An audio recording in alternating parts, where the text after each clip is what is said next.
Welcome to lunch hour. This is Satish. Formula ఈ car కేసులో ACB నోటీసులకు మాజీ మంత్రి కేటీఆర్ స్పందించారు. విచారణ కోసం కార్యాలయానికి వెళ్లిన కేటీఆర్ లిఖితపూర్వక జవాబిచ్చారు. అయితే హైకోర్టు ఆదేశాలను కేటీఆర్ ఉల్లంఘించారని ఏసీబీ అధికారులు అంటున్నారు. మరోసారి కేటీఆర్కు నోటీసులు ఇచ్చే యోచనలో ఏసీబీ ఉన్నట్లుగా తెలుస్తోంది. ఇంతకీ కేటీఆర్ భవిష్యత్ వ్యూహం ఏంటి? ఏసీబీ ఏం చేయబోతోంది? రేపు ఈడీ ముందుకు విచారణ హాజరవుతున్న నేపథ్యంలో ఈడీ ఏం చేయొచ్చు? వీటన్నిటికి సంబంధించి ఇన్ డీటెయిల్గా మనం మాట్లాడబోతున్నాం. సిబిఐ మాజీ జాయింట్ డైరెక్టర్ వివి లక్ష్మీనారాయణ గారు. లక్ష్మీనారాయణ గారు నమస్తే సార్. నమస్తే సతీష్ గారు. లక్ష్మీనారాయణ గారు, మనం చూసాం సార్, ఫార్ములా ఈ కార్ కేసుకు సంబంధించి కేసుకు సంబంధించి ఏసీబీ నోటీస్ ఇవ్వటం, నోటీసుకి హాజరై లిఖితపూర్వక వివరణ ఇవ్వాలని కేటీఆర్ అనుకున్నారు. బట్ అక్కడ తనను అనుమతించలేదు. అందుకు నేను ఆ లిఖితపూర్వకమైన వివరణని బయట ఇచ్చానని కేటీఆర్ అన్నారు. ఈరోజు ఉదయం నుంచి జరిగిన పరిణామాలు మనం చూసాం. అంటే న్యాయమూర్తిని అనుమతించడానికి అభ్యంతరం ఏంటి ఏసీబీకి అన్నది కేటీఆర్ అనుతున్న మొదటి ప్రశ్న. రెండోది, క్వాష్ పిటిషన్ పైన హైకోర్టు తీర్పు రిజర్వ్ చేసింది కాబట్టి ఏసీబీ నోటీస్ ఇవ్వడం ఏంటి? అయినప్పటికీ కూడా నేను స్పందించానని కేటీఆర్ అంటున్నారు. ఇందులో ఎంతవరకు కేటీఆర్ వాదన కరెక్ట్ అవుతుంది? నిజంగా హైకోర్టు తీర్పును రిజర్వ్ చేసింది కాబట్టి ఏసీబీ నోటీస్ ఇచ్చే రైట్ లేదా, విచారణకు పిలిచే రైట్ లేదా అన్నది మొదటి పాయింట్. రెండోది, విచారణకు న్యాయవాదిని అనుమతించాలన్న కేటీఆర్ వాదన కరెక్టేనా? ముందు దీనిపై క్లారిటీ ఇవ్వండి సార్. యాక్చువల్ గా మీరు ఏసీబీ వాళ్ళు కేటీఆర్ గారికి ఇచ్చిన నోటీసు నేను చూశాను, మీరు పంపించి. దానిలో ఎక్కడ కూడా ఏ సెక్షన్ మీద వీరిని పిలిపించారన్నది ఎక్కడ లేదు. అది ఏదో ఒక లెటర్ రాసినట్టుంది. యాక్చువల్ గా ఎప్పుడైనా ఇన్వెస్టిగేటింగ్ ఏజెన్సీస్ ఏదైనా నోటీస్ ఇచ్చినప్పుడు దానికి చట్టబద్ధంగా ఏ సెక్షన్ కింద మీరు నోటీస్ ఇచ్చారన్నది పైన వస్తుంది. This is notice issued under this so and so section of CrPC, ప్రస్తుతం బిఎన్ఎస్ఎస్ అన్నది రాయాలి.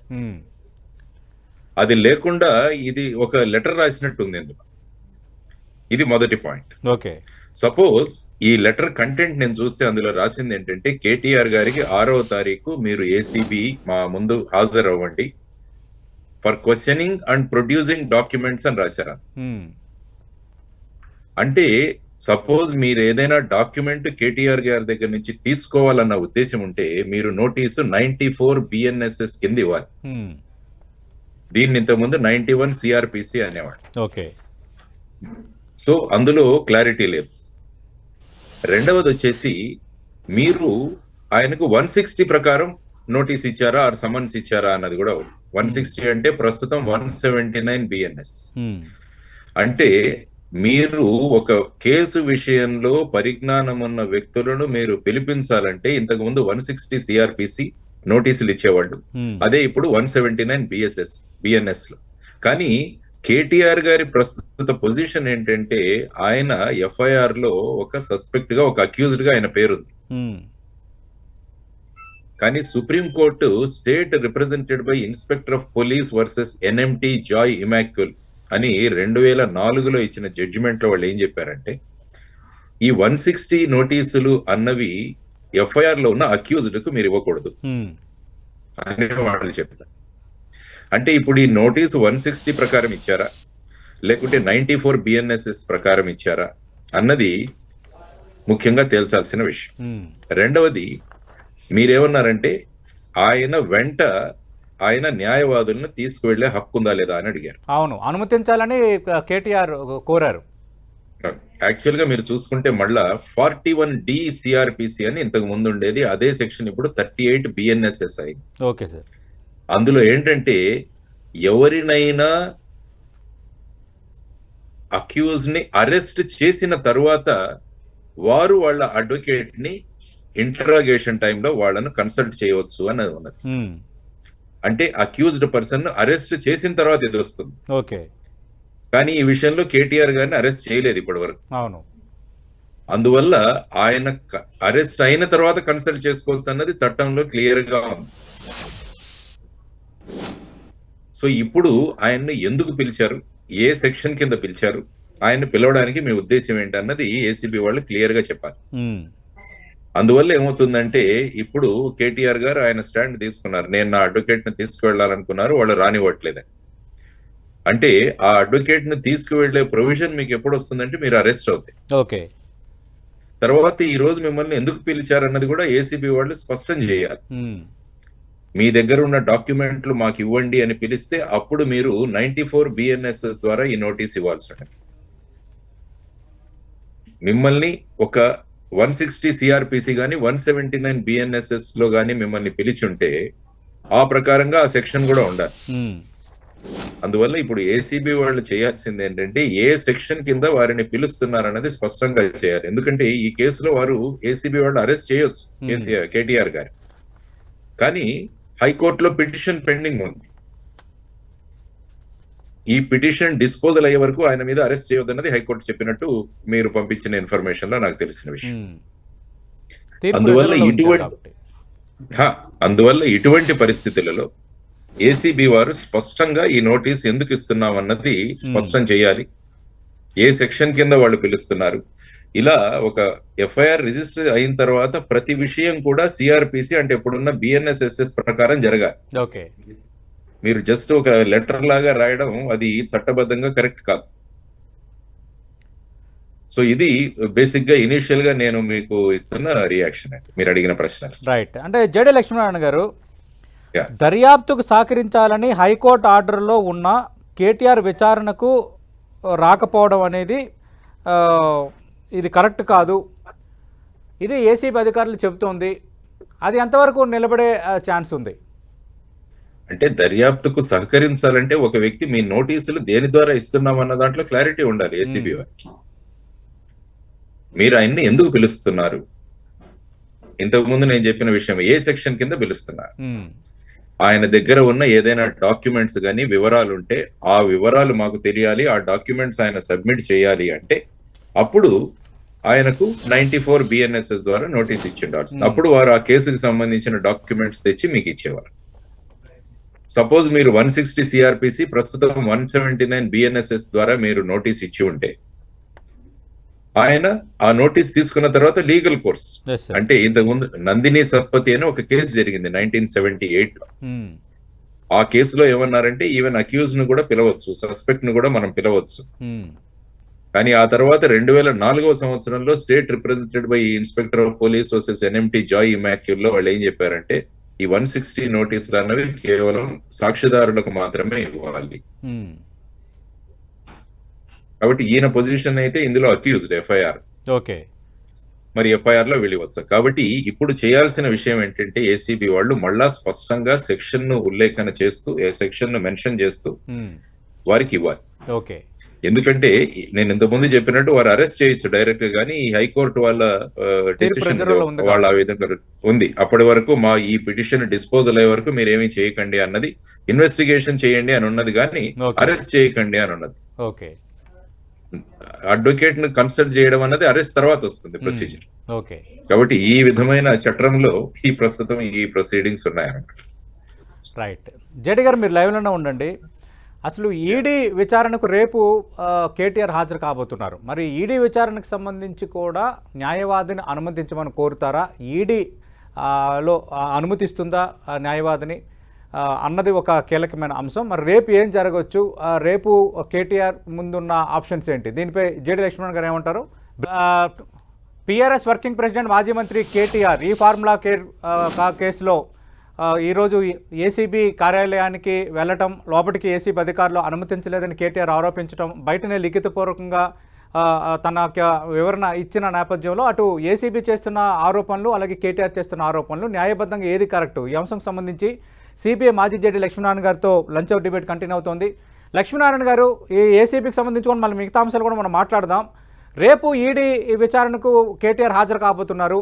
మరి అక్కడ కూడా న్యాయవాదిని అనుమతించే ఛాన్స్ ఉంటుందా? రేపేం జరగచ్చు సార్?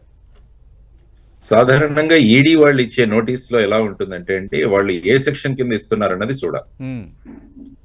అందులో ఎలా ఉంటుందంటే ఈడీ మీరు పిఎంఎల్ఏ చట్టం తీసుకుంటే ఏదైనా మీకు నోటీస్ ఇచ్చినప్పుడు అందులో మీరు వెళ్ళొచ్చు, లేకుంటే మీ రిప్రజెంటేటివ్ వెళ్ళొచ్చు అని కూడా ఉంటుంది. లాస్ట్ టైం మీరు చూసుకుంటే ఢిల్లీలో కవిత గారిని పిలిచినప్పుడు వారు వెళ్లకుండా వాళ్ళ సీఏని పంపించినట్టున్నారు మొదట్లో. సో ఆ నోటీస్ అన్నది ఎప్పుడు కూడా చట్టంలో ఉన్న విషయాలు ఏవైనా మనం ఇన్వెస్టిగేషన్ చేస్తున్నప్పుడు అప్పుడు ఏంటంటే మనం రాసే ప్రతి పేపర్ మీద దానికి సంబంధించిన చట్టబద్ధమైన సెక్షన్ మెన్షన్ చేయడం చాలా అవసరం.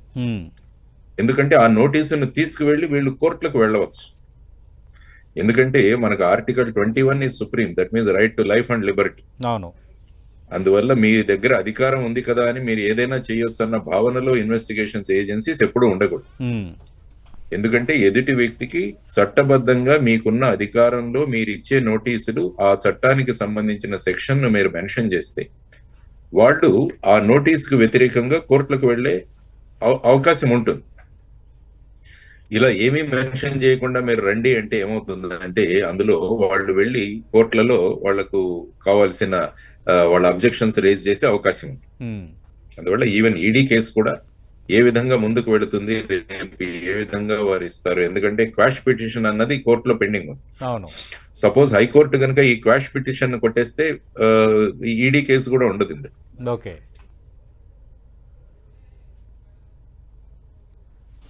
లక్ష్మీనారాయణ గారు, లక్ష్మీనారాయణ గారు, అంటే అలాంటప్పుడు ఓకే, ఇప్పుడు రేపు కేటీఆర్ కానీ లేదంటే కేటీఆర్ తరపున ఇంకెవరైనా హాజరు కావచ్చు అని అంటున్నారు. ఈ పరిస్థితుల్లో కూడా న్యాయవాదిని అనుమతిస్తారా ఈడీ విచారణకి? ఆ ప్రొవిజన్ ఉందా? అంటే పిఎంఎల్ఏలో మీకు సమ్మన్స్ ఐ థింక్ 45 సెక్షన్ అనుకుంటాను, అందులో మనం చూడాల్సిన అవసరం ఉంది. అందులో ఈడీ వాళ్ళు ఇచ్చిన నోటీస్, ఆ నోటీస్ కనుక ప్రతి ఉంటే అందులో ఏముంది అన్నది మనం చూడాల్సిన అంశం. ఐ థింక్ 45 or 50 అనుకుంటాను.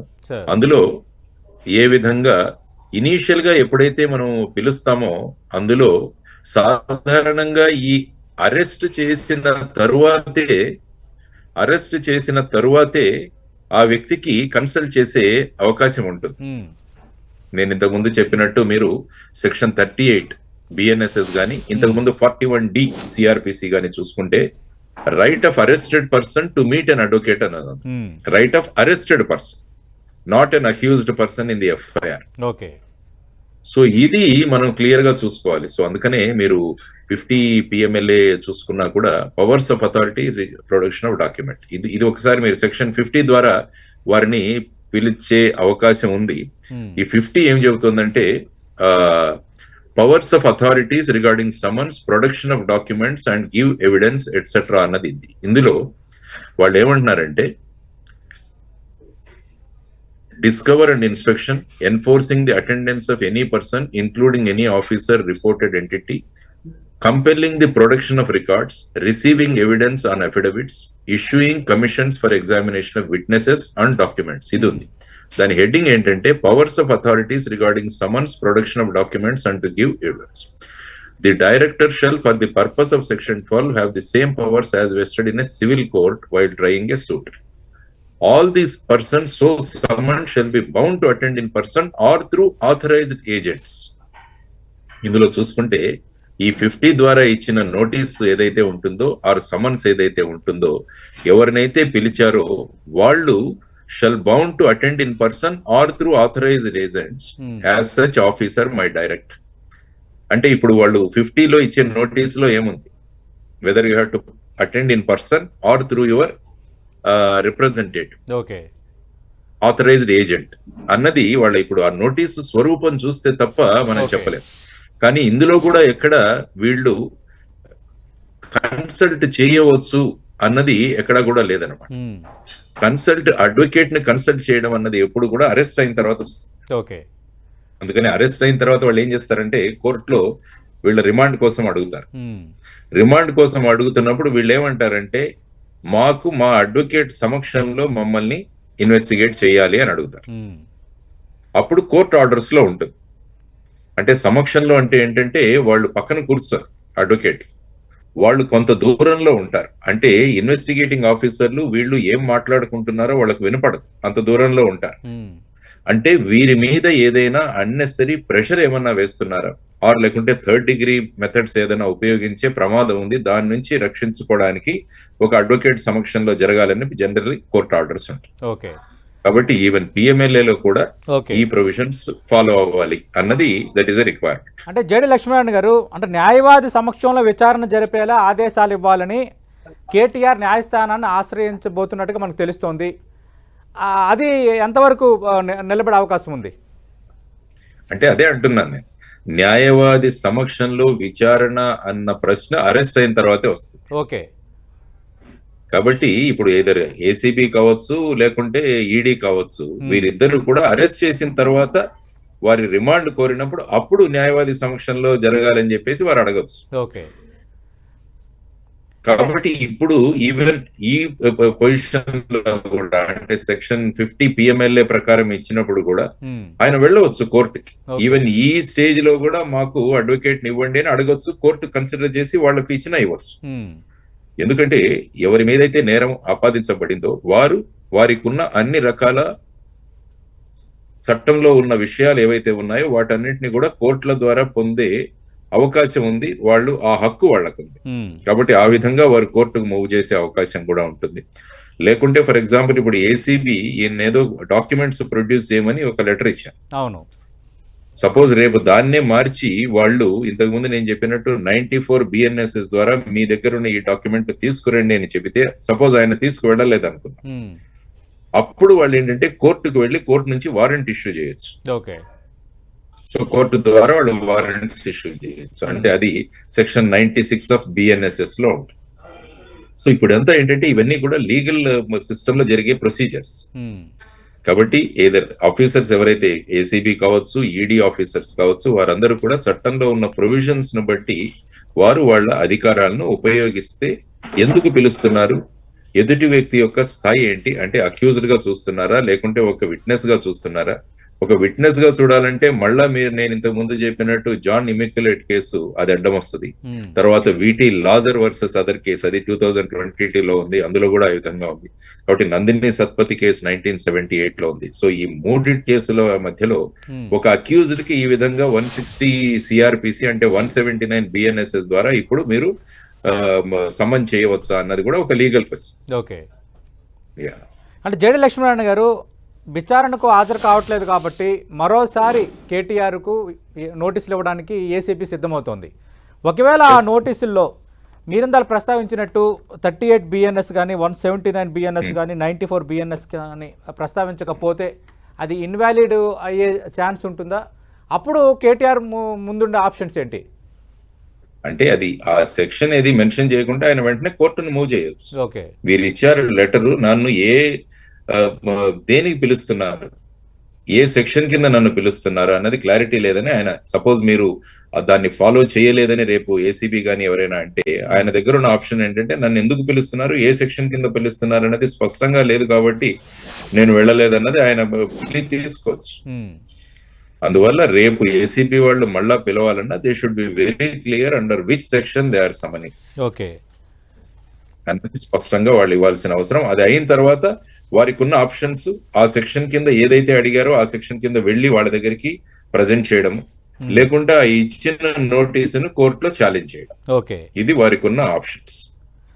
అంటే యాక్చువల్గా రూల్స్కి విరుద్ధంగా నిధులు దుర్వినియోగం చేశారు, బిజినెస్ రూల్స్ ఫాలో అవ్వలేదు అన్నది ప్రధాన ఆరోపణ. మీకు ఓవరాల్గా చూసినట్టు మీకు ఏమనిపించింది సార్? ఫైనల్గా ఏం చెప్తారు? అంటే వారు ఏమంటున్నారంటే ఎఫ్ఐఆర్ లో గవర్నర్ గారి పర్మిషన్ తీసుకున్న తర్వాత ఒక ఎఫ్ఐఆర్ రిజిస్టర్ చేయబడింది. దానిలో వారు తర్వాత కేటీఆర్ గారు ఒక ప్రెస్ కాన్ఫరెన్స్ పెట్టి అందులో ఉన్న వివరాలను ఆయన కూడా వివరించారు. ఆ తర్వాత ఆయన ఎఫ్ఐఆర్ ఏదైతే ఉందో అందులో తథ్యం లేదు, దాన్ని క్వాష్ చేయమని చెప్పి హైకోర్టుకు వెళ్ళడం జరిగింది. హైకోర్టులో సుదీర్ఘమైన వాదనలు జరిగాయి. వాదన తర్వాత ఆ పర్టికులర్ కేసు కోర్టు వారి నిర్ణయం కోసం పెండింగ్ ఉంది. కాబట్టి ఆ పెండింగ్ ఉన్న సమయంలో వారిని అరెస్ట్ చేయవద్దని, తర్వాత ఇన్వెస్టిగేషన్ కంటిన్యూ చేసుకోవచ్చు అని చెప్పడం జరిగింది. సో ఇప్పుడు వారికి ఇచ్చిన నోటీసు ఇన్వెస్టిగేషన్ కంటిన్యూ చేసే భాగంలో ఒకటి. కానీ ఆ భాగంలో మీరు ఎందుకు పిలుస్తున్నారన్న దాన్ని స్పష్టంగా తెలియజేయాల్సిన బాధ్యత ఉంది. ఎందుకంటే ఒక హైకోర్టు ఆర్డర్స్ కు లోబడి ఈ ఏసీబీ వాళ్ళు వాళ్ళ ఇన్వెస్టిగేషన్ కండక్ట్ చేస్తున్నారు.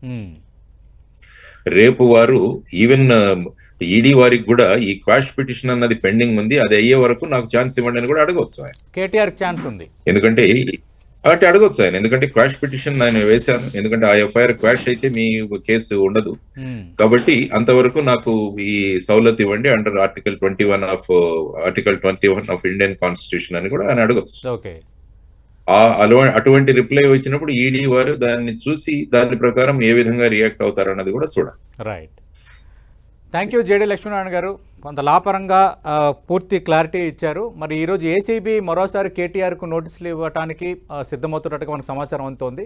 మరి జేడీ లక్ష్మీనారాయణ గారు ప్రస్తావించినట్టుగా స్పెసిఫైడ్ సెక్షన్స్ ఆధారంగా ఒకవేళ నోటీస్ ఇస్తే కేటీఆర్ ఖచ్చితంగా హాజరు కావాల్సి ఉంటుంది విచారణకు అని అంటున్నారు. ఎట్ ది సేమ్ టైం న్యాయవాది విచారణకు అనుమతించాలా లేదన్న దానిపైన సెక్షన్స్ ప్రకారం అరెస్ట్ అయితేనే న్యాయవాదిని అనుమతించే ప్రొవిజన్స్ ఉన్నాయి. కానీ కోర్టుకు వెళ్ళడం ద్వారా కోర్టు కనుక సమ్మతిస్తే మాత్రం విచారణలో భాగంగా కూడా అరెస్ట్ కాకపోయినా ఎక్యూజ్డ్ అయినా న్యాయవాదిని అనుమతించడానికి కోర్టు ఆర్డర్ తెచ్చుకోవచ్చు అన్న అంశాన్ని జేడీ లక్ష్మీనారాయణ గారు ప్రస్తావిస్తున్నారు. అలాగే రేపు ఈడీ విచారణకు సంబంధించి కూడా క్వాష్ పిటిషన్పై హైకోర్టులో తీర్పు రిజర్వ్లో ఉంది కాబట్టి ఈ కారణాన్ని కేటీఆర్ చూపించి నాకు అప్పటి వరకు సౌల్యత ఇవ్వాలి ఆర్టికల్ 21 ప్రకారం అని అడిగే రైటు కేటీఆర్కు ఉంది. మరి అది అడ్మిట్ చేయడం చేయకపోవడం అనేది ఈడీ ప్రొవిజన్స్ బట్టి ఆధారపడి ఉంటుంది అంటున్నారు. చూద్దాం మరి ఇంకా ఏం జరగబోతుందో ఈ ఫార్ములా అంశంకి సంబంధించి, అలాగే కేటీఆర్ ఉన్న రైట్స్, అలాగే ఏసీబీ, రేపు ఈడీ, అలాగే క్వాష్ పిటిషన్ రిజర్వ్లో ఉన్న అంశం ఒక రకంగా ఒక లాపరంగా ఒక మిక్స్డ్ అంశంగా ఉన్న ఈ విషయంలో ఈరోజు సాయంత్రం ఏసీబీ ఇచ్చే నోటీసులపైనే తదుపరి విచారణ ఆధారపడి ఉందన్నది మనకు స్పష్టంగా అర్థమవుతుంది. ఇది జేడీ లక్ష్మీనారాయణ గారితో 10 టీవీ స్పెషల్ డిబేట్.